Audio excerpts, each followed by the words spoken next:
13th edition of the eDuck podcast. I'm Robby Boydstun here with Erik Scopel, and we are back fresh from vacation. It feels like it's been too long. It really has. I'm actually really excited. I was really excited driving back up here, or down here, I guess, to Eugene today, and getting ready to do this podcast. I've been pretty excited the last couple of days for it. There's also excitement. Not only have we been off for 2 weeks, so it feels like it's been too long, but we are also just a couple of days removed from the beginning of fall football camp, which is, of course, very, very exciting. We've got, going to have extended coverage, including the media tour of the new football complex. So check in to eDuck this upcoming week, and we will have, of course, the usual fall camp, coverage, and it should be good. I'm excited. I know. I'm excited because, I was talking, actually yesterday I talked to Mitchell McGraw, and we'll get into that a little later, but the whole point of that is just that we're both talking about how excited we both were for the football season. He said that he was starting fall camp coming up, and then it feels like football is getting closer and closer. We've got there's the coaches polls out now. NCAA football's on the shelves, so this Sunday we're getting pumped. This Sunday will be the last Sunday in a long time where there will be no football. I know. Next Sunday we start exhibition NFL football, and then from there we really progress, and it's going to be fun. Hall of Fame game, right? Hall of Fame game is today. Oh, is that today? That is Saturday. Today is Saturday. I believe it starts in roughly an hour from now, which right now is just 3. I believe it begins at 4. Okay, so yeah, I'm gonna be sitting down and watching that tonight, man. It's been way too long since I've watched a full football game, and so I'm really excited. It's just that I'm to the point. The Mariners had their nice little streak during July, and now they're back to sucking it up. So now it's football season. It was rough the other night. I'm not a Mariners fan. We can talk baseball very minimally on this podcast because Oregon baseball is behind us and very far away from beginning, much further away than football and basketball from beginning for this upcoming season. But Mariners the other night, I believe it was a 6-run advantage going into the 8th or something along those lines, and Robbie Thompson can't bring in the right pitcher. It's got to be frustrating for Mariner fans. Well, that whole entire Boston series was tough. Just from the standpoint of they should have won at least 2 of those games. Yeah. And then they go in they were up 7-1 in the 8th. And then just melt. I remember texting, my girlfriend's a huge Yankees fan, so I was like, "Hey, you're welcome. Helped you get a game back there." And then about half hour later, I said, "I can't believe it. They actually blew the game." And actually, when I say I can't believe it, I kind of can believe it. You probably should expect it, but yeah, that's actually kind of something that I've gotten accustomed to over the last 12 years of very fantastically crappy Mariners baseball. But yeah, so we're fresh off. Should I ask real quick, how was your vacation? You were down in Sun River? I was in San Diego. San Diego. Why did I say Sun River? I think you went to Sun River earlier. Yeah. There was discussions of going to Sun River. Yeah. My family has a place over in Sun River, and we often check it out. But no, I was down in San Diego, very, very warm, got a little bit of color. Nice. It looks like it. Yeah, you were in San Francisco, so we've both been spending a little time down in California. Oh, it was beautiful down there. Found out apparently by wearing a Mariners hat, you could be affiliated as a gang member down there, or perceived as one. I was told by someone, and I actually didn't believe them until I went home and found a list on Complex, which I don't know if you've ever been on that site. Complex is, if you're really big into lists, like countdown lists and stuff, that's a great place to look. Okay. And Complex.com? Complex.com, and they've got everything from, pop culture. They have a whole sneakers section, and then they've got sports and entertainment. And the sports part, it said like the 10 most gang-affiliated hats or something. And sure enough, the Seattle Mariners are one of the top 10. And I never would have guessed that, because why would you want a terrible team representing you like that? And it's not like the Mariners are really if you just think of the mascot, it's not like that's a particularly violent creature. No, he's a moose. He's the friendliest moose who ever looked like he existed. He's essentially like baseball's version of Puddles, essentially. He's just extremely happy to be there and always kind of dancing around, So anyway, we'll stop talking Mariners and vacations and jump right into. You're here to talk about or listen about ducks. Yeah, I hope they're here to listen about ducks, because if they want, we can make a separate podcast and we can just discuss our lives, but it would be much more boring, probably. I think our YouTube views would plummet and they would take us off YouTube completely.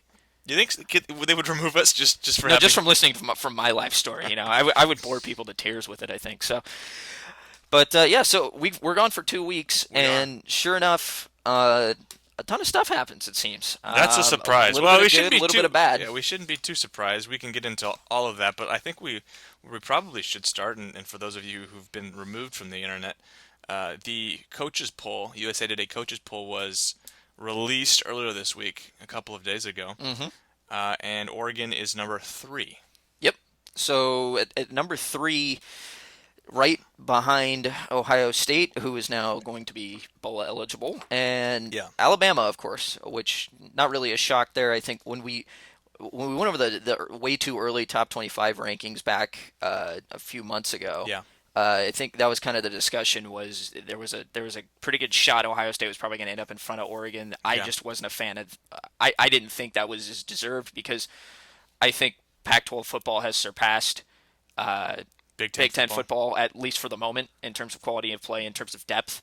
And, traditionally the Big Ten is bigger. Ohio State traditionally is a much, historically they've been a much better school football wise, and they've got Urban Meyer, and that's definitely something that's really, really hard to kind of. Well, they are kind of coming off ignore. an undefeated season, regardless of the That's fact true. that it was obviously plagued by, they weren't able to go to a bowl. This is actually very, very similar to the final AP poll last year, except for Oregon was second and Ohio State was third, despite not being bowl eligible.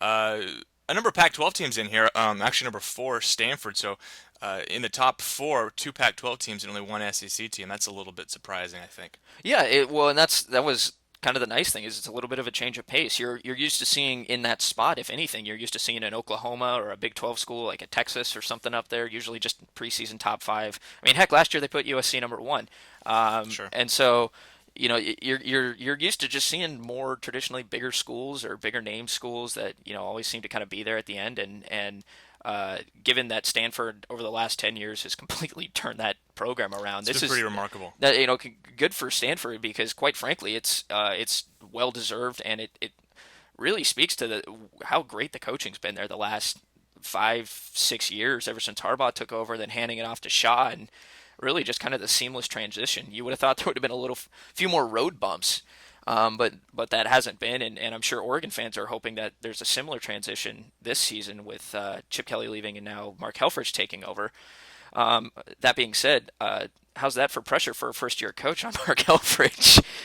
You're now number 3 Yeah, amongst your peers. Yeah, I'd be curious to go back, and I'm not sure exactly how you would do this, and I'm sure Aaliyah Sports or someone can do this and find out what the which first year coach in college football has had the highest ranked preseason team. I got to think Helfrich He's is got to be up there. very, very close. I'm trying to Probably think of Jimmy Johnson or something at Miami. somebody, back in the yeah, day. one of those, Or, one of those storied programs that kind of like Erickson where took over. Yeah, exactly. So it would be curious, but obviously Helfrich, big shoes to fill, and going to start out with very high expectations. They're sitting at number 3. Yep.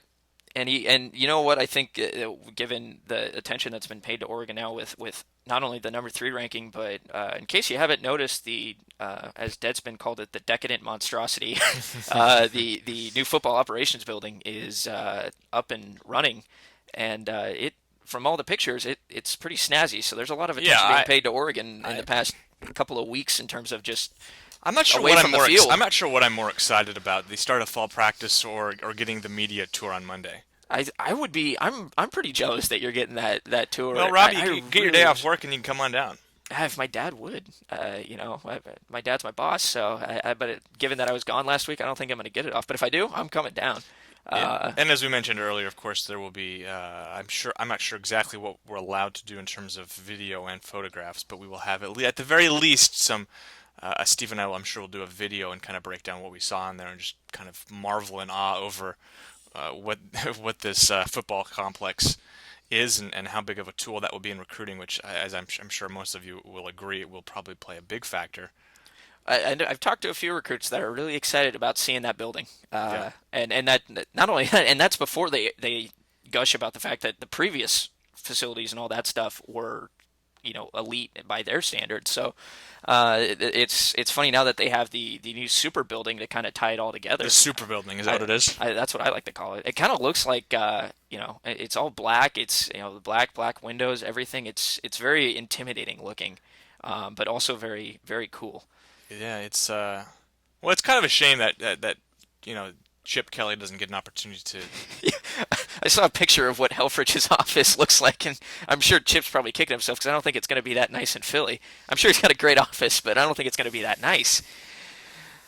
But going back to that the USA Today poll, a couple more we'll just run down the top 10, I guess. So as we said, Stanford at 4, Georgia. I mean, now we get a bunch of SEC teams as you would Yeah. expect. We got Georgia, Texas A&M, and South Carolina 5, 6, 7. Clemson, Louisville, who just picked up Michael Dyer. Did you hear about that? No, I missed that. Michael Dyer is a Cardinal now, Oh well, okay. Well, let's see what happens with his. Was this his and he's third, fourth school now? immediately I think. eligible. I believe he is immediately eligible, is what I read. Well, you know what? Put him back there with Teddy Bridgewater, and that's dangerous. If he recaptures any bit of that lightning he caught when he was in the same backfield as Cam Newton, Louisville's already going to be a fun team to watch. Now, don't discount the fact Michael Dyer. He was one of the most talented running backs in the nation, if not as a freshman. And so Oregon fans probably remember him as the player who almost single-handedly won the national championships and took Oregon's. That game might have been headed to overtime. Honestly, from every Auburn fan I talked to after that, they were frightened. That they said they were lucky they got that runoff because they said they didn't think A, they were going to be able to last in overtime, and B, they thought for sure there was no way they were going to get downfield. Especially learning later that Newton's back was a little messed up there and later in that game. Yeah. So it would have been intriguing to see what would happen, but yeah, so Louisville up there, that's big. Clemson up there, I'm always a little skeptical of Clemson being starting off way too Well, high because they seem to yeah. never actually finish Clemson up and there. Florida State. It feels like those ACC teams have a hard time kind of maintaining those rankings, and they play in arguably I don't even know if I include the Big East or the AACC or whatever. Oh, the new AAC. Yeah. But the Big East to me of the power conferences is by far the weakest. And did I say the ACC or did I say the Big East? I don't even know what I said. I think you said Big East there, but But the AC, you know what I'm saying. but I know what you're ACC talking about there. Yeah. Very, very, and it just seems like these teams, for whatever reason, begin the season in the top 10 and then lose 3 or 4 games, and you don't really hear much about them until later on. That's true. Yeah, and I think Clemson might benefit. I think they benefit from the fact that they are able to kind of compete and get some strong recruits being located in the southeast. There, same with Florida State, is that they're in SEC country Yeah. or what's perceived there, but they also they have a pretty strong presence in the recruiting game. For example, I mean Deshaun Watson, one of the top dual threat quarterbacks coming out of this class.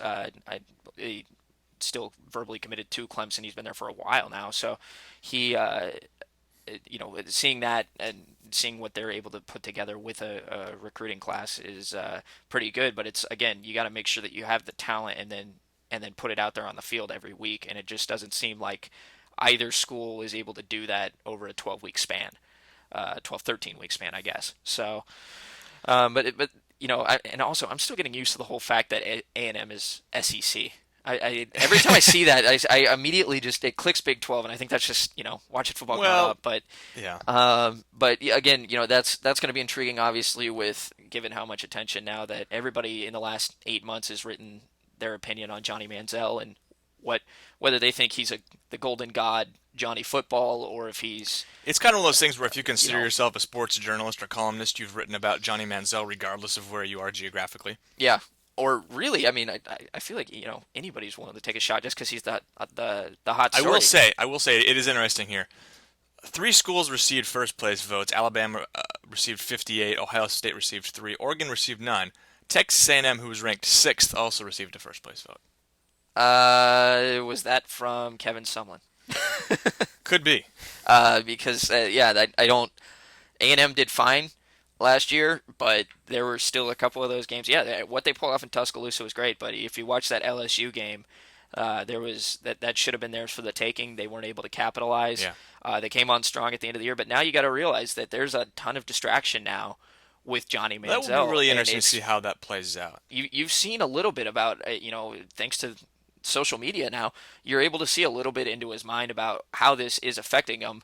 And I'm not trying to knock him, but I'm just saying you see what's his mind. going on. I think if you see what's going on in his mind, and if you consider social media and this Twitter and stuff to kind of be, kind of a what's going on in his own conscious, you're probably kind of scared because there's a lot of just weird stuff going on up there, and I don't know. I don't want to be too critical of a 19, 20-year-old kid, but No, he's being a 19, 20-year-old kid. I It's kind of give him a little bit of leeway because, let's face it, I mean, yes, he's a Heisman Trophy winner. Yes, there's a little bit more expected of him because of who he is and what he's done thus far and the historical impact it had on the college football game. But at the same time, take a step back and let him be a 19, 20-year-old kid. Let him be frustrated. Let him be, that's what happens. And if you read the ESPN story earlier this week that Wright Thompson wrote, hmm kind of going into his mind that Manziel doesn't come off looking all that great, and at parts neither does his father, and part of that might be the background they were brought up in, and but at the same time the kid's got a world of talent, and the pressure is seemingly making him crack a little bit just because it's being thrown at him all at once, and until he learns to manage it, as an A&M fan, I'm a little bit concerned Sure. if you're going into the season and your best player might not all be there mentally, I mean, meaning mentally prepared. he's your quarterback, and he's expected to be a locker room leader. You want to make Yeah. sure he's got that maturity, which I think is the thing that's probably is in most question right now. Is does he have that maturity level? We've seen what he can do athletically Hmm. and show up, but is he somebody who really leads that team, or is it a kind of a leadership by committee thing? It works probably both ways, but I think there are so many benefits to having a quarterback who kind of just brings everybody around and says, "Hey, we're going to win. This is what we're going to do. This is how we're going to win," and then can follow through. But so that's enough Johnny Manziel Yeah, talk for yeah. today, because this is He didn't end up this coming is, to Oregon, he didn't so come to Oregon, so why are we talking about him? exactly. There's that Mariota guy. Yeah, I heard he's pretty He's good. pretty good. We'll get to Mariota and Ted Miller's ESPN Pac-12 position rankings in a moment. First, I did want to just kind of finalize the top 25, which of course you can find on ESPN and on pretty much anywhere, probably USA Today. If Hmm. you have a newspaper, you could find it there since they probably printed it first. And for those of you who don't know what a newspaper is, there's like this We've actually got one large. right here. It's a large paper. If it's paper, and it's got a bunch of words written on it. I understand a lot of people want to look at a computer screen now, but I urge you to go out and pick up a newspaper because it actually is a wonderful, And if wonderful thing to read and and use. it's very light and easy to Exactly. carry with you. Fifth, as I said, finalizing that top 25, UCLA, USC, and Oregon State also round out the top 25. UCLA 21st, USC 24th, and Oregon State 25th. Good for Oregon State. Yeah, Get the more Pac-12 teams you get in there, the better.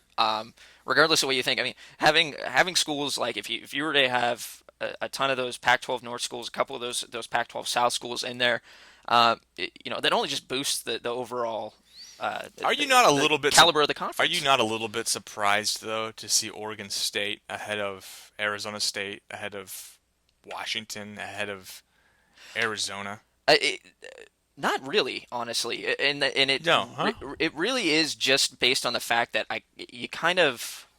And maybe it's just because 8 months removed, it's a new season now. But you kind of go back and you look at it, and Oregon State did lose a couple of key guys there that were huge were big on production both offensively and Marcus defensively. Wheaton, obviously, Jordan namely. Poyer as well. Yeah, Poyer. So that's difficult, but at the same time, you're still dealing with a Washington school that, despite putting together pretty good recruiting classes year in and year out, doesn't ever seem to find their feet within the Pac-12 long term. Oregon State, they're also an up and down team, but they've shown a little bit more consistency in terms of trying to get back up towards the upper echelon. hmm And Arizona is kind of the same thing. I think they're still getting used to the Rodriguez system. Again, I still think you're another year out before Arizona really kind of explodes. I think they're going to be good in the future. I do too. I really like Rich Rodriguez. Again, I think I've said it on this podcast, but I never thought he got the fair shake at Michigan. Absolutely not. And Yeah. so I think again you got to give him another. I think it's just another year. Get everybody used to it, and but honestly, I think that in Arizona State you can make a case too, but again they lost uh, Osweiler, right? Brock? Brock or Six. Brock's gone. Brock's been gone. Brock's But, gone. yeah, Taylor Kelly. Taylor Kelly. I meant yeah. So He's still there. he's still there, but yeah, I was mixing my ears up. But at the same time, they kind of all lump together. So you got to put one up there. And given that Oregon State they had the better year last year, I Sure. think they deserve that spot. And again, preseason polls in my mind don't really mean much of anything because they haven't stepped on the field yet. New teams, new year. They don't mean anything, but national perception, you see this over the course of a season. They don't mean a whole lot, but in the scheme of rankings at the end of the season, it's very, very voters typically don't move schools above other schools that don't lose. So teams starting out, say Florida State here at 12, if they were to go undefeated over the course of the season and maybe like lose the last week or something like that, they're not gonna. Teams behind them aren't gonna jump them until they lose. You know what I'm saying? No, yeah, that's true. But also, from week to week, as it gets tighter down the season, you got to factor in the fact that winning big over a tough opponent and winning a close game, possibly at home against not so much of a tough opponent, can also play a factor in people jumping other teams. You see that happen every year. And you're right. I mean, if Florida State were to go that long, it's unlikely that teams would jump them. But if they have a bad week against a middle of the road, if they have a bad week against a UNC or something like that, Duke. you're gonna or Duke, you're gonna see them. You're gonna see a few of those coaches and a few of those AP voters go, well, you know what? I don't know if they're really as good as they seem to be. Yeah. Usually, you get about one game a year where you're allowed to kind of skate by. Remember the national title season with Oregon? They had the rough go of it down at Cal, and even after the game, the ESPN commentators were talking about how it happens every year. A team that goes to a national title usually plays a close game during the middle of the season. You get wear and tear, injuries, that type of thing. So again, that's where I take all these preseason rankings with a grain of salt because last year Alabama didn't open up number one, but they have a huge win against Michigan, and all of Yeah. a sudden they're vaulted over USC because USC played Hawaii at home. USC didn't do anything wrong during that first game, but they still got jumped. So it's all a That's week true. by week perception. So it'll be. I'm looking forward. That's why I kind of like when around the time the BCS rankings come out, which I think is about week 8. I think is about Week 8. about then. So I always like that because then you've got enough games under your belt. It's not so much the BCS standings in general, but just you're able to get a better feel for all those teams after about 7-8 weeks. And I know there's people out there who like to make the case, wait till 5 games in, wait till 6 games in. Honestly, I think the polls are just something like I think you were alluding to this earlier. It's more fun for the fans to kind of just go over and now you're looking. It's like, okay, so this is where we're viewed right now as a team. So this is what we need to do get here. Blah blah blah. It's more fun for the fans to have discussions going and kind of go back and forth. Speaking of, this is a decent transition here of things that fans are into, and obviously this is evident because there is a post currently on the Duck Pond board on eDuck, started by Irish Duck 84, which is a nice composition here of all the rankings done by Ted Miller on ESPN.com. If you're not familiar with Ted Miller and his work, He's go check awesome. him out. He runs the Pac-12 football blog on ESPN, constantly putting up new updates. Does a great job. Definitely worth checking out. But Ted, over the last, I guess it's about 2 weeks, has broken down each position in the Pac-12, given them a ranking. And Irish Duck 84, I will credit, has done a nice job of putting together kind of a little bit of a table here, an Excel-style formatted table with each of those rankings. So it's worth going to check that out. But we'll break that down a little bit. I know you probably haven't seen the post since you were in transit all day, and this was posted Yeah, today. I've missed it, but But I'm looking forward to it. according to Ted, and you can check out all of his postings over on ESPN.com, and then go over to the Pac-12 blog spot. Over the past 2 weeks, as he's done his rankings, according to them, if you do a cumulative kind of analysis, which is what Irish Duck has done, and again, credit to him for doing the heavy lifting here, we're just going to kind No of kidding. reiterate what he said. Oregon averages about a 3.5 on a scale of 1 to 12 if you rank it, based upon rankings, which is the best in the conference. And if you go all the way across the poll here, Oregon is in the top 4, which with each position group, with the exception of 2. Okay, Do you want to play the guessing game and try to pick I'm gonna which? guess one of those is the kicking game.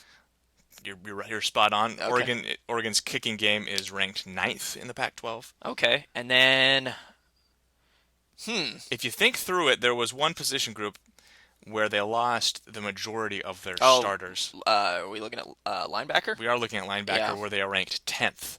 Okay, But I can see that. but you run across here safety secondary, obviously considered to be one of the best in the country. Cornerbacks, I believe, ranked number 1 in the country by many.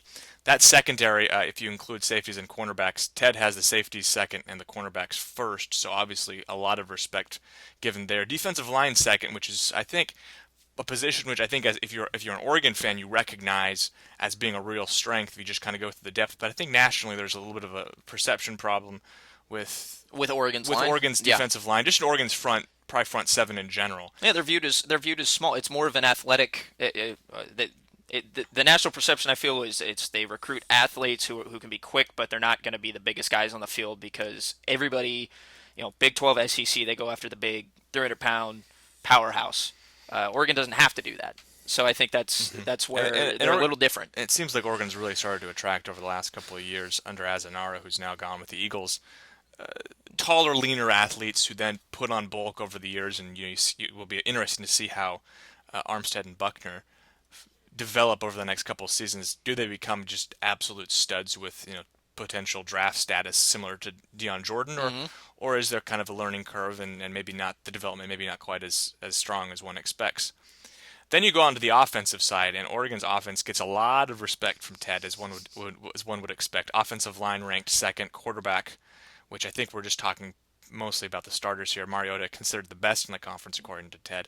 Running back ranked fourth. I think that's just because there's question marks between Who's going to get all of it? where does No. D'Anthony. Where does he line up majority of the time, and what? And I don't, let's not take away. There's a lot of good backs in this conference. Absolutely. Within the Pac-12, you look down at Arizona.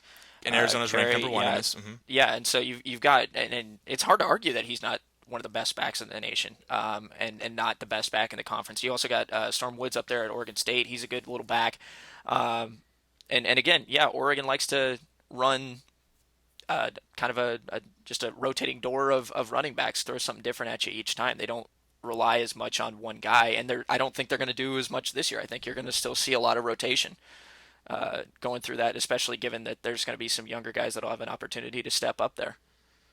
And then finishing out the offensive side of the ball, wide receiver second, which is interesting because I think, again, perception has been that Oregon does not have the receiving threat and that they're going to just line up. To see running backs considered to be perhaps weaker than the receiving core, and then you throw in tight ends where they're also second in the conference according to Miller. You're starting to see something develop here. Okay, quarterbacks, wide receivers, and tight ends, both in the top two. This should be a passing team. Yeah, There's and talent for this to be a passing team. And then you bring up the fact that this offensive line is considered, is so well heralded.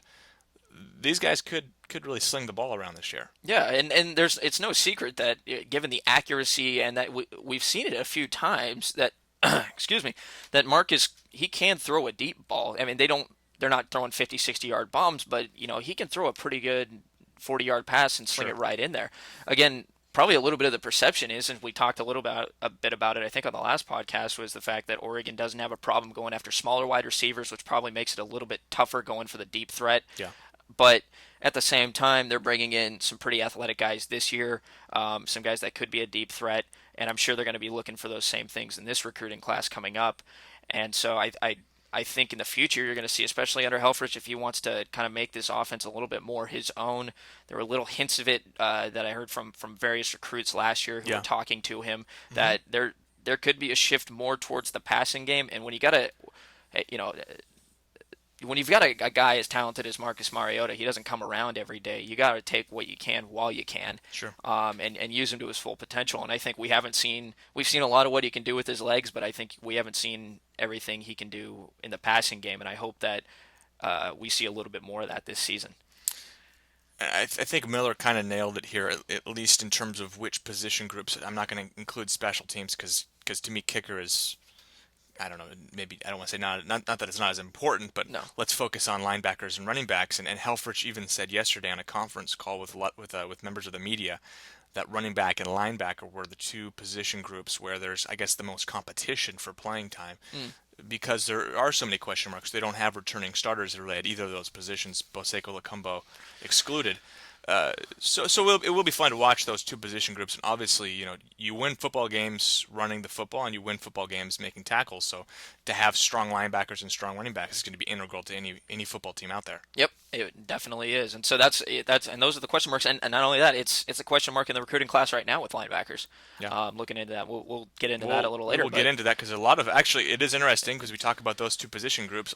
A lot of the news this week in recruiting, or the last couple of weeks, I guess, since we were off last week, center around linebackers and running backs. Yeah, Yeah, And it really has been, and a lot of good news and some bad news, but at the same time, it's kind of the way it goes with recruiting. So, so just before we jump into recruiting, I will say that I think this next week or so there will probably be a lot of questions asked about those two position groups, about linebackers and running backs, and check out eDuck.com for responses from position coaches like Campbell and Pellin, but also from position leaders like Marshall and Lacumbo and Tony Washington, who like I said, I think that drop end kind of fits into the linebacker position group. I'm sure we will have the opportunity this week to speak with them and get their take on those position groups and how they think that will play out. And I think fans will probably spend a little bit extra time, especially against Nicholls State, because it should be fairly one-sided. Although last couple weeks ago I said it would be the upset, right?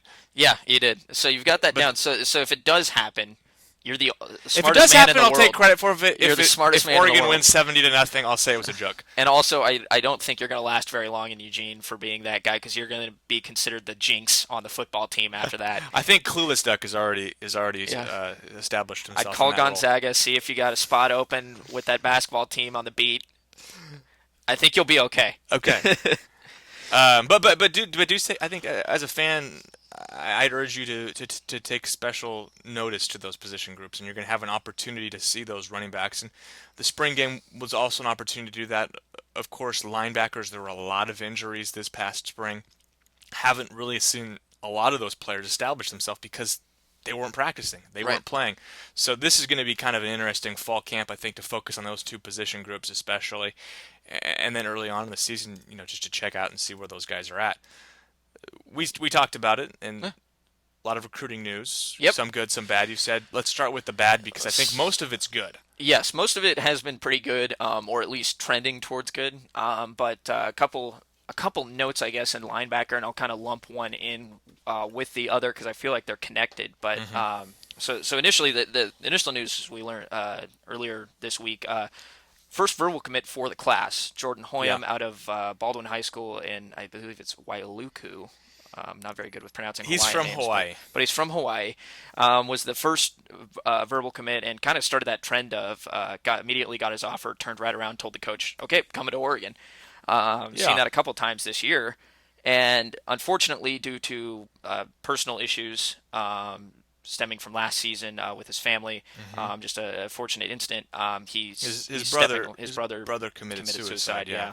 So he, according to Greg Biggins, who posted this on the eDuck forums, and doesn't get much more knowledgeable than Greg, but he said he's basically lost the passion to play the game, and informed Oregon that he will not be playing football anymore. He's actually giving up the game altogether, which is just this is a portion where I feel you can't, and I don't think really anybody is, but this is where football is, it's not the biggest aspect. I hope this kid really does find something that he can put that, regain his passion for doing something with life, yeah. because obviously, it's never easy when that happens, especially with someone close to you. I can't speak personally for it, but at the same time, it's just got to be devastating, and the impact that it has on the family, and to be able to expect to then go into your 17-year-old kid, you've got the pressure of recruiting on you, and the pressure of now you're going to a top school, and really any school, but you're getting prepared for that next portion of your life, that next stage. Yeah. And unfortunately, to have something like that happen there, it really, I got to imagine it just makes you question things. And so, really, just wish all the best for Jordan and his family. The Ducks did lose a very talented prospect, but really, it's not about that. It's about, hopefully this kid finds something that gets him, back on track, feeling good again. And I got to imagine it's going to take a while, but it's Yeah. it's something that he's got to work for, because in that point you got to put all that aside, all football, all of that, just because it's not as important. It kind of, it's a game, and your life, you know getting your life straight Yeah, is so more many important. things more important than that. And I think Yeah. as a fan, it might be really easy to say, well, maybe he'll pick it back up and hopefully Oregon will get re-involved in that recruitment. But I think hold off, I think, on thinking that way and just kind of wish the kid the best going forward. And And we've seen a lot of that on the eDuck forums. I saw a lot of yeah, a lot of it's people been this great. week. Done a very good Yeah, job of so responding to it, I think, appropriately. And If it is a situation where, and again, I don't want to speculate because we don't speculate, but if he does, if the passion comes back, that's great. And if not, I think he'll find something else to hopefully kind of, circumvent the situation. So Yeah, yeah. So moving on from that, though, something that I feel is connected is yeah, that because immediately you think there's a direct correlation though between Hoyam's decision to give up football and the scholarship offer for given to, Portland's own Joey Alfieri, who we've talked about quite a bit on this podcast, of course. mainly just because it's the why doesn't he have an Oregon offer yet? He keeps tearing up football camps all around, the West Coast here, and yet he can't seem to get an Oregon offer. And right after Hoyam delivers his news, within I think it was a day or two, Yeah. all of a sudden Alfieri has an offer. And it was humorous. I got a chance to talk to him yesterday about it, and finally tracked him down. Basically, I'll start with this: if you're an Oregon fan, I would not expect him to come to Oregon. He says he's going to make a decision in the next couple of weeks. He doesn't want recruiting to be a distraction. He wants to get it out of the way Before the season. Yeah. before the season. Obviously, Jesuit, with being one of the state of Oregon's top schools, they're going after a state. It's always state championship or bust for them. So he doesn't want it to be a distraction. He says he's not taking any more visits. He's already seen the schools that he wants to see. He did lump Oregon in his top four, along with Oregon State, Stanford, and Washington. But at the same time, it seems like Stanford's been the school to beat for a long time. And talking with him yesterday about the offer, he actually was on a trip with Doug Brenner, new Oregon offensive lineman and former Jesuit star. And it was funny because he said Aliotti called the head or defensive coordinator Nick Aliotti calls Brenner looking to get contact info for Alfieri, And he was with him. and he was with him. He said, "Oh, I got him right here," and just hands the phone over, gives him the offer. So he's on vacation with Brenner, and then new Ducks shooting guard AJ Lepre from Sprague, Sure. and immediately, Lepre was with him as well. yes, and so he says they immediately started putting the push on me to go to Oregon, and he was laughing about it. But he did say, and he kind of he alluded to this at the opening when we got a chance to talk to him. And if you haven't seen that, go back, just type in Alfieri's name into the search at eDuck, and I think it it's should also. pop up. Is it also on YouTube? Yeah, it is on YouTube. So if you check out the, I guess it's under my name, but Robby Boydstun on YouTube. But if you type in the Alfieri interview, it should pop up. So so check that out. But he did say that he's not going to discount the fact that Oregon did offer him pretty late, and I Yeah. found. There was a little bit of discussion about this on the forums I saw. Didn't get a chance to go back too much into it, but one of the things that I related it to was last year Oregon with Johnny Reagan, Yeah. and Reagan getting a really late offer. They were trying Much, to much later than much this. later, yeah. But at the same time, it was kind of it was down within a couple of weeks when the kid had to decide, and Alfieri is going to be deciding in a couple of weeks according to him. And he spoke, and it was just similar in the fact that yeah, Oregon came in late, but they weren't able to kind of use the that aura around Oregon and being a top program to get him to come. And so Reagan went to Cal, obviously, and I would expect Alfieri to also be heading down towards the Bay, except going a little bit farther and going to Stanford. That's my guess right now. I He think it's a spoke fair one. Yeah. he spoke also very highly of Washington as well, which I don't know. Being an Oregon being an Oregon kid, I don't know how well Oregon and Oregon State fans are going to like that. But he spoke very highly of them academically, and said, I'm going to take some time to deliberate.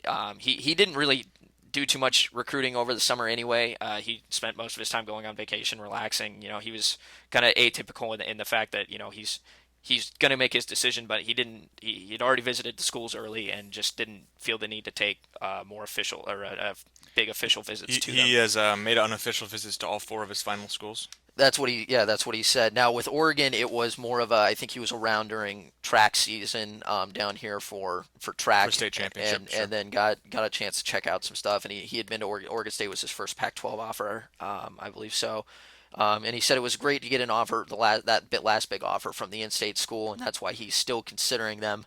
And Oregon would have a lot to offer him, but I think Stanford's done a very good job of keeping on him. He had already started the the application process, not enrollment, but the application process for Stanford. So Is he still signs are awaiting? pointing there Is he still awaiting clearance in terms of the academic aspect for. to Stanford? Has he? Oh, I did not ask him about Haven't that. asked So, but it just sounds like everything's good to go right there. Yeah. From talking to him, and he seems very content, very very sure in what he's doing, and for him not trying to make it a distraction, that's a big thing for Jesuit heading into the season. Obviously, his teammate Henry Mondu is still a target Yeah. for Oregon Hmm. as well, and I think there's probably a little bit of hope when the initial offer went out that maybe they would both visit together, and seeing that Doug Brenner's down here, Keenan Lowe's down here, both Jesuit players, Hmm. maybe they could kind of help bring in those in-state kids, but I just get a pretty strong feeling Alfieri is not going to be an Oregon Duck. Now, granted, if that does happen, that's a great get for Oregon, because he's one of the he's not the biggest guy, but he plays smart and he plays hard, and he's definitely shown that. And he's shown tremendous athletic ability. Finishing in the top 10 at the Spark training at the opening. Yeah, and not only that, just he looked good 7-on-7s as well. Uh-huh. And again, he's just you see some of these linebackers out there, and they're built like tanks. They're jacked. Alfieri he has more of that leaner, more athletic looking kind of a size to him, and he's still got some room to grow into it. But so that's actually kind of the nice thing is he's got almost more upside from that standpoint of he could put on probably a little more weight if he wanted to, and he still could keep a lot of that athleticism. But again, I think it was probably a little bit too little, too late for Oregon in this aspect. But we'll see what happens in the next couple of weeks. Moving on, So that's the bad news, that's the right? bad news. So the good news is while we were gone, Oregon did pick up a verbal commit Yep, that's right. in Jalen Jelks. So they finally got a defensive end there. So big deal. He's built very similarly to Buckner and Armstead, who we spoke about early. Yeah, longer guy, longer, taller guy. There's been some good discussion on the forums. I think what was it PHL Duck said that he probably has some room to go with his hands. And talking with him over at the opening, got a chance to very knowledgeable. So he said he's got some work to do with his hands, keep people from beating him inside. But there's been a lot of good discussion on the upside of Jelks and where he's going to kind of make an impact on the Oregon defense. And You seem to think he's playing on the end rather than in the middle he could defensively. go either way. Yeah. I think it's just it's pretty early. I think the coaches still want to get him out and see where he's going to best fit. What position is he going to be able to? They can probably hide a few of those. Uh, those little errors then until he goes through the growing pains of getting used to the college game and all that. And it Yeah. happens to most freshmen. You got to learn. When you get to this level, they always say everybody's just as big as strong as you were in high school, except you were elite in high school. And it's like now everybody's on your level, so you got to kind of step your game back up. But it's big just for the standpoint of there was the big concern has been defensive end, defensive tackle, linebackers getting that line kind of together now Yeah. over the past few weeks because now it's looking like secondary is going to be taken care of. Wide receiver they're picking up some steam. I saw Jalen Brown's planning I think a visit out here. Wide receiver out of Wide receiver Arizona. Arizona. Hmm. So that's another kid that he could come in. Maybe Oregon can make a big impression on him. And there's been a couple negative things. Obviously, Matt Dickerson today. You actually sent me that he's committed to Notre Dame, a defensive end target that Oregon was looking at. Yeah. Trevor Wood, who we talked about a couple weeks ago, committed to Arizona, and there was a little bit of a wait what for a second because it happened very quick. But then there's take a step back, realize Oregon still got a good shot with Henry Mondu, who's very big, very physical. Wood hadn't played in over a year, or still hasn't played in over a year. He's still got he'll play this season, but it wasn't viewed as too much of a hit to Oregon in terms of going after him. And so you got kind of those things is starting to come together. Offensive line, Sam Jones out of Thunder Ridge High School in Colorado, Highlands Ranch, around the same area where Christian McCaffrey's at actually, and he said he's going to be planning a visit. Doesn't have the date yet. He's got to fit it in within one of his two Thursday games, where he would be able to come up on a Friday and then stay till Sunday to take a visit. But he did say that Oregon was likely going to be his first official, and it sounds like when we last talked about him, Arizona State was really. It sounded like Arizona State was kind of overtaking the other schools, and it sounds like Oregon's going to be able to make an impact and possibly even the playing field there. They've been keeping in pretty good contact with him. One kid also on the offensive line that wanted to discuss that I don't know if he's slipping a little bit in Oregon's eyes or what, but Caleb McGarry, who initially, big upside. I know Steve Summers, publisher eDuck.com, is a big fan of him. There's a lot of kids, I think Steve said potentially Oregon's first commit or something in a. yeah, he was the first guy when we were talking recruiting heading into this recruiting cycle. He said he's the Oregon type of a lineman, that athlete. He's the guy, and he was even saying that when we were at the NFTC. Sure. And again, he wasn't Caleb wasn't exactly as inspired at NFTC. I think we had gone over that, but he really is just, if you watch his tape, a very physical, very big prospect, and he's got a lot of good technique. But I think talk to him, emphasis on the big. very big, yeah, and he's got the very very nice, very he's very soft spoken, but he's also the guy where, and, I've heard it in phone interviews. If someone's making a ruckus in the background and he tells someone to stop, it's like all of a sudden the noise just stops. He's just got a command over everybody, and he's definitely a guy that I think he could turn into a team leader wherever he's at. But he says he's hearing from Greatwood. It used to be more frequently, and he says I still hear from him from time to time. Again, maybe this was part of the reason. He's been playing AAU basketball. Sure. He said he still plans on taking a visit to Oregon, but he doesn't know what's going to happen now. He says he's going to basically just go home and be lazy the rest of the summer while getting ready for and then get ready for football season, because he says I've been traveling around so much. It's been hectic, but he's been hearing a lot from some Pac-12 schools, like Washington State, USC were a couple of them on there that I listed. I don't have the list in front of me right now, but he had mentioned that he'd been hearing more and more from other Pac-12 schools, and then just it struck me that the time to time remark just kind of seemed like maybe Oregon's looking elsewhere right now. Yeah. And again, it's a long process. It doesn't sound like he's going to be making any quick decisions or anything. So Do you let's see what happens. do you get a sense of any prospects that they perhaps are turning their attention to? Well, I got a chance to talk to Jimmy Swain finally, and he's the one that we've talked about him before. He's actually was out of Lee Summit, Missouri, transferred back to his old high school at Olathe North in Kansas now for his senior season, and getting to talk to him, he does have he's going to be coming out to Oregon for a visit, and seems pretty excited about coming out for it. And just he's been talking a lot with Pelham, with the coaches, and really kind of getting a sense of what Oregon's like, what it's about. Because again, he said initially when he got his offer, I didn't know Oregon recruited out here, so it was a big time deal for him to get that. And that's a kid. Brandon Lee, also another kid out of the Midwest in Indiana. Two pretty good linebacker prospects. That Yeah. if you're looking at, okay, Oregon's out on Hoyam, Oregon's out on possibly out on Alfieri. Sure.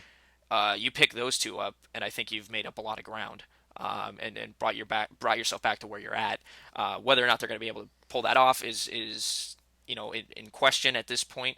But I think the ability to get Swain out here for an official visit, kind of give him the tour with all the facilities, kind of give him the wow factor of Oregon. I really think that they'll have a pretty good shot at getting him heading into A couple signing day. of other names I'm seeing here, and you know more about the recruiting than I do probably, but looking at the tail feathers board and just going down this last week and I guess a couple weeks back activity, a couple of other linebackers that have been mentioned here and defensive linemen. We've got Vincent Jackson out of Florida, who Yeah. included Oregon in his top 5 with some pretty heavy hitters: Alabama, Arkansas, Miami, and South Florida. There's a lot of Southeast in Oregon right there. It sounds like he may be one of those guys who just wants to kind of check out the West Coast, and Oregon's kind of the best outlet. But Oregon's the new USC. 4 Southeast schools in USC. It used to be. Yeah. Now it's 4 Southeast schools in Oregon. it's another Southeast guy that, and I kind of tipped you off on, was Bryson Allen Williams. I just happened to see the Yeah. tweet where he job. received the offer, but he is committed verbally to South Carolina. I'm not sure if Well, I the remember offer watching. changes things, but go ahead. Well, and I just remember watching his tape early on in the recruiting process, and just looking at his highlights. And he's explosive. He's good. He's just a really great prospect. And I looked at him and said, man, Oregon would be great. That it would be great if Oregon could have a guy like him on their line. But again, I think that's also a long shot. But again, like you said, you never know. Considering there's still 6 months till signing day. It's still a long time. I know football season seems to fly by, but then about that last, from about December to February, it seems like it takes about 5 months to get there, especially January. I'm pretty sure I'm going to become the first guy in my family to lose all his hair. There's no baldness in my family, but I think this, And January is it'll just be really this will January, get huh? that. You will have no hair after January. Is I that won't. I will probably lose it because I will be nonstop looking at my phone and probably on the verge of getting fired from my other job. But well, another prospect that I saw Jason Jewell mention here is and he's been killing it, by the way. I should shout that out. Yeah, Jason Jewell's been killing it the last few weeks on the Oregon boards with just a whole bunch of great news out of Arizona.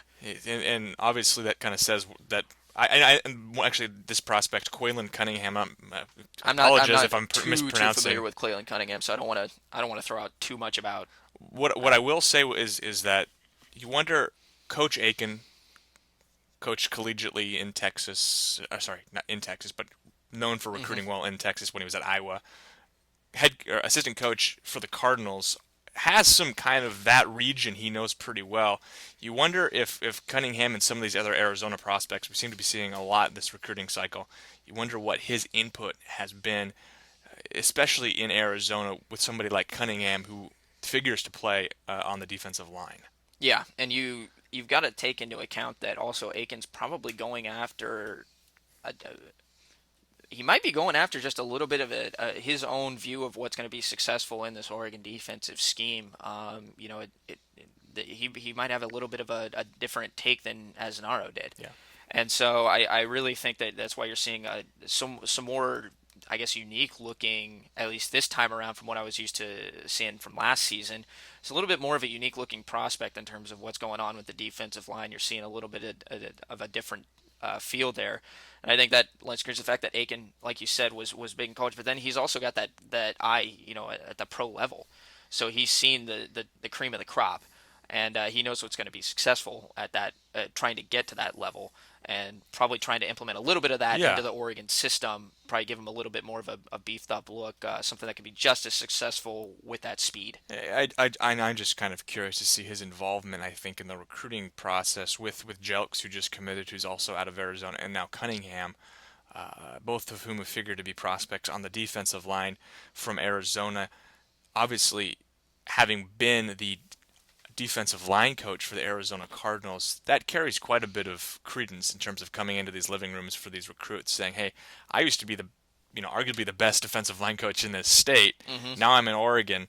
I know what I'm talking about. We like you a lot. I wonder how much that has an effect. And I also wonder, during his time with the Cardinals, how much of an impact he had locally. I know obviously he wasn't out recruiting, but was he kind of focusing on his job, but also kind of a little bit of focus on, hey, there's some good prospects around here. If this job doesn't work out, let me keep my eye on these guys and make some connections with these high school coaches. You wonder. No, yeah, you definitely do, and I think that's definitely something that you can that it lends credence to that. Uh, oh well, one kid I want to talk. I want to shift focus to the defense backs real quick. Yeah, go ahead. So I did get a chance to and give credit to Anna Hickey here for having an initial report here. But did get a chance to talk to Nick Watkins out of Texas, and really what was interesting was just talking to him about his connection with Arian Springs and the fact that they've been allegedly, according to him, playing video games and stuff and just hanging out and doing what 17-year-old kids do, and just it seems like Aaron's been in his ear the entire time about coming to Oregon, and he made some interesting comments just saying that I think we could both be a dynamic duo back there in that secondary and really do some damage down there at Oregon. And so to get another top kid, 4-star cornerback out of Dallas, Texas, has other offers from Notre Dame, Alabama, UCLA, Ole Miss, and now he's looking at Oregon as well. You look at him, you look at a guy like Buda Baker, who's more of a safety there, but also a guy you could beef up with the secondary, and then of course Mitrell McGraw, who I got to if you check eDuck. Right around the time probably this is posted, there'll probably be a Mitrell McGraw story up. But I did get a chance to talk to him, and he sounds more and more high on Oregon, or higher on Oregon each time I talk to him. He did have a chance to check out Florida State, which is something that he said he was going to do. The August commitment has been pushed back. It's going to happen closer towards signing day, I believe. And he said but it was funny. He asked him about the Florida State visit. He said it was impressive. He liked it. And then once the subject turned to John Neal, he just kept going on and on and on and on about how great Neal is. And he's talked about that before. I think he's even in interviews on this show.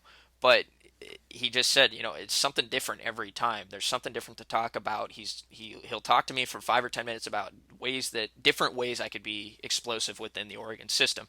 That includes special teams as a returner. That includes different ways they could use him in the secondary. But he also said then for 20, 25 minutes we just talk about nothing but life stuff, just different things about life. And he just says, and I asked him, well, do you have that same connection with those other coaches? He's also looking at UCLA and Florida State. And now Mitchell will be taking an official out here. He just doesn't, I don't think, have it set. But he said that he does have different relationships with all the coaches, but he just said there was something different about the relationship he has with Neal, and that it's just a little bit more special. So that's something that just, to me, screams slam dunk. The kid's probably coming to Oregon as long as something doesn't go wrong. You mentioned Nick Watkins being somebody that Arian or Mr. Springs. Mr. Springs. We're gonna start going is trying to recruit to Oregon. But then there was, according to McGraw's Twitter account, he talks about the possibility of Marlon Humphrey, who is one of the top cornerbacks in the country out of Hoover in Alabama, if that sounds familiar. It's because Oregon's Brian Jackson also went there. And I believe, did they not have an MTV show? Two-a-days located? Yeah. I wasn't a huge fan of two-a-days, but I just know that because all my friends wouldn't shut up about it. But Humphrey, and I'm not sure if you had an opportunity to follow up with McGraw about that. But how many defensive backs are they going to take? Well, take like 8 and then just throw the other 4 on the wide receiver core. You're fine. That's what I'm wondering is, maybe they switch around every season. That's what I'm wondering about because Springs is already committed. Yep. McGraw and Baker both seem to be recruits that are pretty high on Oregon, and they've got Harrison. Leans this way. They've got Harrison, the junior college recruit, and now we're hearing about Watkins. We're hearing about Humphrey, is a name we just learned this week. Mm-hmm. It just seems like, are they going to take 12 defensive backs and then just see if they can convert some of them to like defensive line and offensive line, or what are they going to do here? No, but I think this is part of that, and we were talking about this before the show, but now that they can actually extend written offers out now. Yeah. But I think this is just Oregon now kind of looking at their options. I think you don't want to put yourself in too much of a hole of where you're relying too much on getting one kid's commitment, and then if you lose out on it, all of a sudden you don't have any backup. I think, and this happened last year too. It seemed like even late in the process there were always new names popping up. I remember, I don't know where he ended up, but I remember a week or two before signing day or something, they almost brought out Keyshawn Bierria, who's a kid out in California. I think he was a linebacker, but I got a chance to talk to him. And he kind of came out of nowhere. Now, nothing ended up happening. He actually didn't take a visit down here. He actually, I think, ended up just taking a visit to Washington. But which is where he ended up. Okay, but it's one of those things where I really think they're just kind of looking around, seeing what else is out there, and they have the ability to do that because they're Oregon at this point. They're one of the top programs, and once Oregon comes knocking, that kind of changes some things from players, the same way it would be with Alabama or LSU. Now, a funny comment about that Mitrell made real quick, not to keep dragging it back there, but he did say something because I asked him about was there a possibility that since you're waiting so long to do everything, now you're going to take your time. He doesn't want. He's another one of those kids doesn't want a distraction of recruiting hanging over the football team. Sure. And he said, I said, well, is there a chance that a school could come in and possibly make a big impression on you, some school that you possibly might not have gotten an offer or heard from? Now, granted, he's got 36, 37, he's got a ton of offers, but he said, I basically have all the offers I want, and he said, and a lot of people want to say, oh, you're a Louisiana kid, so if LSU really puts the push on him, then it's going to be different. But he said, that's not the case. He's just like, I'm just not an LSU guy. And so I think that's big for fans of all 3 schools, Florida State, UCLA, and Oregon, knowing that in-state school can't come in and swoop him up. Whereas like a Sam Jones has said that it's interesting. He's CSU and CU, both Colorado schools are coming after him, and he even said it'll be interesting to see what happens with Colorado. You wouldn't think that it would be that way, but again, with kids, that sometimes it's hard getting pulled away from that high school crush that you grew up with, essentially in terms of that team that you loved. So that'll be the interesting part looking forward at that. One more quick thing I want to touch on recruiting now because we've kind of just done a whirlwind of this is what's happened in the last 2 weeks. So I hope this has been informative This is for what everybody. happens when we take a week off Exactly. from our podcast. So We've now, got no, 2 weeks no more of vacations. yeah, no more vacations from now on because this has just been a whirlwind, as you said. Yeah. So one kid I want to talk about real quick, Alfonso Hampton, JUCO kid, That's right. 6'5", 315-pound defensive tackle out of Southwestern. He's too small. He's too small to play at Oregon. He needs to put on a little bit more. Probably grow a little bit. Yeah. Grow like 6'8", then we'll talk. Now, 315 pounds. Is a defensive tackle out of Southwestern Community College in California. Now he got basically he's been in contact with Aiken Yeah. the entire time. Really likes Aiken's a big fan of his, and obviously that again he's kind of got that more of a not what you would see with Oregon type, but probably more something you would see as a kid that you would see probably going towards an NFL type body style. But he's got a lot of interest in Oregon, according to him. And he just said, it was a big surprise when they contacted him. He kind of said, like, I almost fainted. I almost had to sit down, which it's funny hearing this more and more as you kind of go through the recruiting process. Sure. But he said that, he hasn't got a visit yet, nothing set up, but he's a kid that he's one to keep an eye on, is essentially what I'm throwing out there, because he's a big tackle.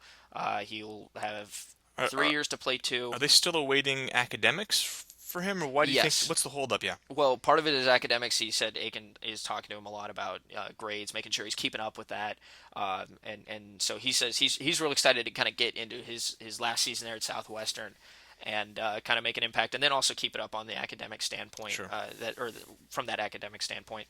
But it's funny, only Arizona State's they're the only school that's dealt with him in terms of trying to set up a visit at this point. So maybe it's just a feeling out process still a little bit, but from talking to him, he's pretty high on Oregon. I think Aiken really likes him, and it'll be interesting to see going forward whether or not will he be a guy that becomes a player at the defensive tackle going forward?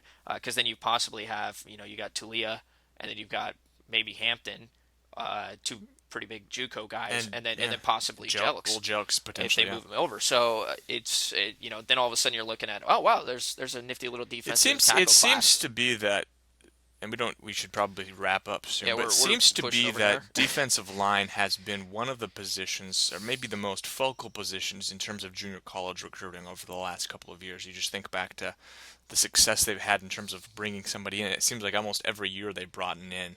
Mm-hmm. You look at Remington, Ebert, the younger Bear last year. The younger Bear, I like that term. Stetson.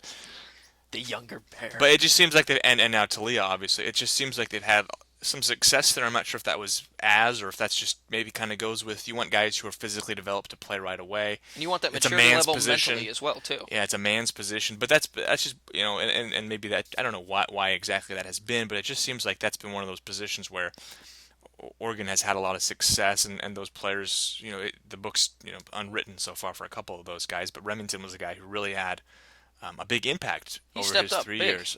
Yeah, and let's not discount this. And I know you know this. And the defensive line is, you always look at the big guys in the trenches, and casual football fans will look at it and go, they don't touch the ball, so they don't have that big of an impact. But defensive line, you got to make sure you have not only the impact to get through that line and cause some disruption on the offensive end.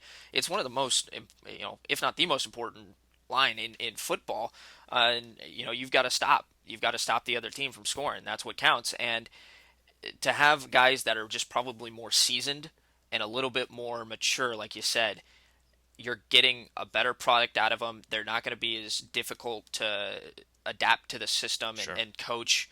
They're going to be ready to come in and play and make an impact. And also, they're going to be eager to come in and make an impact because they have 3 years to play two, in some cases 2 years to play one.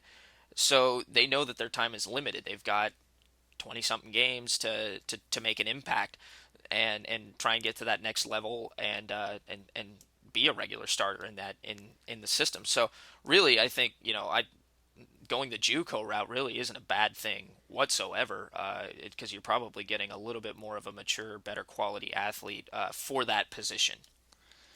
Anything else on the recruiting end you wanted to share? I mean, I we've think we've pretty much gone through it. And talked if I about a half a forgot dozen people at anything, least. So if I forgot anything, yeah, because we've talked about a ton, but I don't think I'm missing much or anything. But if I did miss anything, go on the Tail Feathers, the board on eDuck. Go pretty over the last comprehensive. 2 weeks. Yeah, It's pretty just been comprehensive, and a incredible lot what of we've stuff's been coming able to through. put And together. of course, come back to eDuck to check out our coverage of fall football camp, which will be very extensive through fall camp over the next 3 weeks, of course, leading up to the season opener with Nichols State. One Woo! final basketball note I want to make here, and of course you can go check it out on the Ducks Hoops board. Marty Martindale, M4 Ducks, mentioned this a couple of weeks ago, kind of hinted at this, the possibility that Oregon basketball and Dana Altman had been targeting the son of Arvydas Sabonis. Yes, I believe it is pronounced Damantas. Domantas. I Which have I'm no just idea. gonna call him Little Sabas. Little Sabo. Yeah. Uh, Word on the street, and I'm getting this from, I believe it is Eurohoops Twitter account. You can check out Duck Hoops again to read this tweet, but it appears that he will be out visiting 3 schools on the West Coast. He's all the way out from Lithuania. So yeah, I don't know. So they never moved. That's So where Arvidas was from. it's actually Euro Hopes, not Hoops, which is strange because it's a basketball centric Twitter handle and website. But check them out for more updates on this. But it sounds like he is visiting Oregon, Arizona State, and Gonzaga this weekend. How? I know that's been raised on the boards, but how do you pull that off? Visiting 3 schools in 3 days. That far apart. I mean, Oregon and Gonzaga I can kind of get, but throwing in, as you said, Arizona, right? Arizona State. Arizona State. So you got Arizona State down there. I mean, that's a lot of traveling, man. Whatever school gets him third, he's going to be pretty tired. Regardless, he's a player who projects to be potentially a very large impact player. Obviously has a strong commitment to play collegiately, or else he wouldn't be making this kind of literally world-round trip to Oregon and to these other schools. A name to follow, obviously, if you're familiar with the Blazers, which I'm assuming most listeners are, and Sabonis' short career with the Blazers, which could have been longer. Probably up there, given how you perceive Bill Walton. You're looking at Kevin Duckworth and Arvydas Sabonis as Two the best centers. And most beloved, really. what about Greg Oden? No. He's a Heat player now, so no. Sam Bowie? I like Sam Bowie? No, that's. Oh man, that name. No, God no. But I just thought we'd touch I'd like on to that. forget about that. Sabonis, somebody brought it up on the board and questioned whether or not this would have an effect on Cristiano Felicio, the Brazilian center whose name we've mentioned probably ad nauseum at this point. It's like too many times. Canada's best rec league prospect, as I like to refer to him. And if you see his rec league video, no, I'm kidding. But they do the recruitment of Sabonis should have zero effect on Felicio, as they are different classes, and Oregon should have a handful, maybe not a full handful, but at least a couple of fingers worth of scholarship offers to I don't know to give out for the next year recruiting class. Sabonis is the class of 2014. He's had tremendous success playing over in Europe, including international play. Just got back from the FIBA 18 and under and averaged about 14 and 12 a game. So obviously somebody pretty solid. Not quite as big as his dad. I think he's listed at about 6'10". Obviously, Dad Arvydas is 7'3", so there's a little. 7'3", about 315. But you 305, figure something like the guy is the kid's only 17 years old. Maybe he grows a couple of inches. That's not unheard of. Well, obviously. Arvydas was a little bit lankier when Portland initially drafted him in the 80s. He was a little bit of a lankier prospect. And I recommend bigger. I recommend you go and YouTube search Arvydas Sabonis. I think it was the 1988 or 84 Olympic Games when he was young Arvydas, and he was playing for The stash. Yeah, and he was just dominating people. And there's actually, I think there's a video of him playing against, I think it's either Patrick Ewing or David Robinson, maybe both, where he is just he's just schooling them, and shows incredible skill. So I know for a lot of Blazer fans, there's a lot of disappointment of what could have been if you stuck, if you had a front court of Arvydas Sabonis and Kevin Duckworth and Buck Williams down there. what if you had Michael Jordan? This might be the last eDuck podcast because Eric might not be around next week. He keeps taunting me with these Odin and Bowie references. And and what if you Uh, had Kevin Durant and now? what if Brandon Roy had knees? But but yeah, no, that would be a big pickup, especially for people who are just fans of Blazer basketball. That'll drive people to If Oregon you yeah, games. if you watch his video, he has a ton of talent. I'll say that Hmm. first off. Like I said, a little bit smaller than his dad. I think I don't want to say more. He's very lean. He's a very lean kid, and obviously Arvidas was leaner when he was younger. But regardless of his skill level, and I think he could be very, very talented and have a big impact regardless of where he lands. He would put, I think, more seats probably at Matthew Knight than he would at the other two schools, just because of the fact that there's that Blazer connection and there's so many fans up in Portland. I think that are hesitant to really attach themselves with this program. That bringing someone like him, I think, would have a pretty large impact on terms of the perception in state. Yeah, and I think and obviously, I mean, think about it. If Arvidas showed up to a game, I mean, that would be big, just for publicity And standpoint. it would be big for a big person. Yeah, well, I wouldn't want to be the guy. Yeah, I hope those seats are staggered just enough at Matthew Knight to where Arvidas isn't blocking the view of someone because he's so dang tall. But Put him in the student section. Put him in the pit crew. yeah, oh, that'd be fan. Oh yeah, bring back the stash and then put him in the pit crew. I agree. But one more thing I almost did forget. This is just kind of a brief mention because he's the top running back in the nation. But Joe Mixon put Oregon in Did his we top forget 10. Joe Mixon? I did I not had it talk on about my Joe I had Mixon. it on my list. Joe Mixon put Oregon and the surprise Top there 10. I think released his top 10. The surprise there I think was that neither Los Angeles school was on the list, That's what and I I took think from a it. lot of people expected one or the other to be the front runner, and for neither of them to be on the list, and for I believe Oregon, Washington, Oregon State. I think the only three Pac-12 schools. And then Am I missing someone there? uh, I think it's just those I three, think so. along with a handful of SEC schools. Was a little bit surprising, but obviously, if you're an Oregon fan, you've got Royce Freeman, who's Now you're big now time. you're just. I feel like this is just like the dream scenario for everyone at Oregon. If they were somehow, if Oregon was somehow able to land Freeman and Mixon, it would probably be the most heralded. It would definitely be the most heralded running back class in Oregon history. And then you got to figure out that issue of who who gets the ball more eventually. you Well, I know, think you got Tyner and Freeman and Mixon back there. Oh man. I think But Freeman seems to be more of an every down back. and he's shown some receiving skills. Let's But not I was forget going to that. say, I think the other two probably figure to be more involved in the receiving game in kind of more of a DeAnthony role. Obviously, much, much larger than DeAnthony, but both very, very fast and elusive as well. Yeah, and Mixon's got a little bit of that Dion flair to his game. He Sanders? at the opening, yeah, Dion Sanders. Just he's got a little bit more of a Did he? flashy Was he aspect the to high his game. stepper? Yeah, He yeah, high he was the step? high step. That's why. He caught Yeah. the ball and then he held it out and did the high step in the end. So I was like, oh, I like that a little bit. I like a little showmanship. Yeah. So, but yeah, Joe Mixon. I just wanted to put that out there because let's look. I mean, until it gets pretty serious, it's really I don't want to build it up too much, but the fact that it gets people dreaming of wow, Royce Freeman and Joe Mixon if they were both wearing Yeah. green and yellow, how incredible that backfield would be. You thought it was a big deal last year when Oregon got Tyner, and there was so much talk about Well, that it was Tyner and DeAndre Wilson and for a long Dontre. time. Yeah, and then even I mean they still ended up with Kenny Benoit, and he's a solid back. That wasn't losing Dontre hurt, but they made it up a little bit there. Um, but to have those two guys who are both 5-star caliber players, possibly they got Freeman wrapped up. Now if they can go after Mixon and get him, Yeah. I think that's something different, and that also leaves the door open a little bit. Greg Biggins did put a video up on our website or on Tail Feathers about Demario Richard, who we've talked about. He's kind of in the background there, but He's depending on what option happens with 3. Mixon, maybe Oregon jumps back in there aggressively with him. Who knows? So.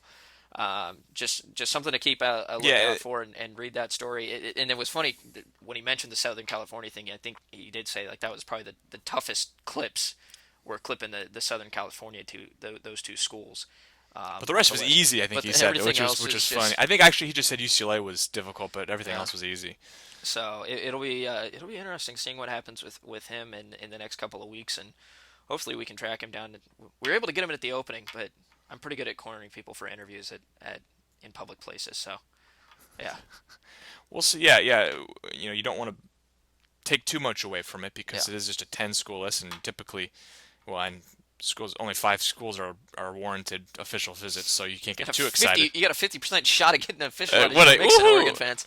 But be aware. I mean, it says a lot. I think that they make the top 10 there, and potentially can become a front runner going forward. If he does end up on the West Coast, if he plans on staying on the West Coast, if I'm correct, I believe it was just those 3 Pac-12 schools, Yeah. So all Northwest schools. If he does end up on the West Coast, you have to think Oregon is the front runner between those 3 just because of where those programs are. Although it looks like he's been playing the NCAA 14 game as Washington, if you look at as a Twitter account. is that something that we have to start taking into account? Is their I favorite think it is. teams on Yeah, NCAA? that might need to become like you got to make sure that part of your questions. There is I'm which gonna team start do you talking play? to. I'm gonna talk back. I'm gonna talk to Nick Watkins again and see what teams were you and Arian playing as when you played NCAA? Because I think I said that in Call of Duty.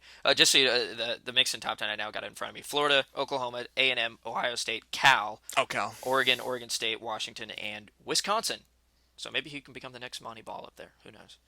But Does he really want to go to Wisconsin? I though? don't. I don't know. But the fact that he's got him up in his top 10, hey, they got as good a shot as any of those other 9 schools. It looks like so. But again, yeah, he cut Arizona State, Michigan, Georgia. That's a couple big schools there, Texas, and then of course the Southern California schools. So, Yeah. all right. So I think now once we add intros and all that stuff, it's probably looking at about an hour, 20-minute podcast here. So we will wrap it up and let your ears take a rest here, and be back next week. Actually, I don't know location yet. We haven't decided. Next week, I think next week might have to be here. Oh, it might be. Oh, woo. Okay. Well, we'll have to talk scheduling after that. After this, so there will be a podcast next week. No worries. We'll get it done. And the great thing about the podcast is that it'll be, rather than being so recruiting centric, it will be fall camp centric. We think, unless 7 recruits go into Oregon, in which case that's all we'll talk about. I'm just leaving that door open. Why not? Because if I say no, it won't happen. Then it will, and then I'll have no sleep this week. So, let's wrap this up right here. This was the, I believe, 13th edition of the eDuck podcast. So, for Erik Scopel, I'm Robby Boydstun, and we will talk to you next week. Scopel out.